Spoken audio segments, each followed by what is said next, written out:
چشمہ جاری نہیں کیا.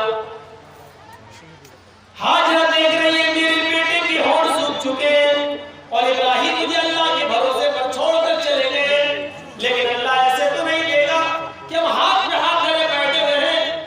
قرآن پڑھیے, حدیث پڑھیے. ہاجرہ اپنے بچے کے پانی کے لیے دوڑتی ہے. پہلے بھاگتی ہوئی جاتی ہے, صفا پہاڑی کی اوپر چڑھ جاتی ہے.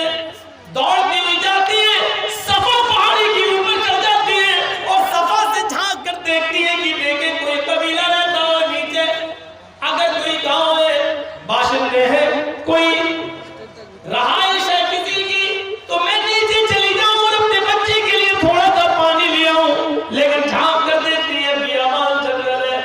چلو کوئی اور پہاڑی ہے, اس پہاڑی پر چلتی ہوں, شاید اس کے نیچے کوئی بستی رہتی ہو. صفا سے دوڑتی ہوں, مروہ کی طرف بھاگتی ہے. کبھی آہستہ چلتی ہے, کبھی تیز چلتی ہے.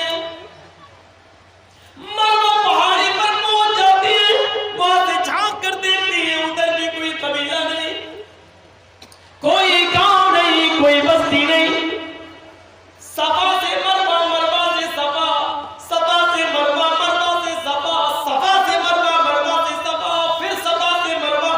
7 چکر لگاتی ہے اور 7 چکر لگانے کے بعد تھک گئی, آ گئی اپنے بیٹے کے پاس. اللہ, میرے شوہر ابراہیم مجھے اور اس بچے کو تیرے حفظ و امان میں چھوڑ کے گئے, تیرے بھروسے پر چھوڑ کر گئے, اور میں ایک عورت ہوں, جتنا دوڑنا تھا میں نے دوڑ لی, جتنی محنت کرنا تھی میں نے کر لی اپنے بچے کے پانی کے لیے. ایک عورت صاحب اپنے معصوم اور دودھ پیتے بچے کو چھوڑ کر وہ کہاں جا سکتی ہے؟ اے اللہ, میرے بیٹے کے لیے پانی کا انتظام کر دے. دل سے جو آہ نکلتی ہے وہ اثر رکھتی ہے.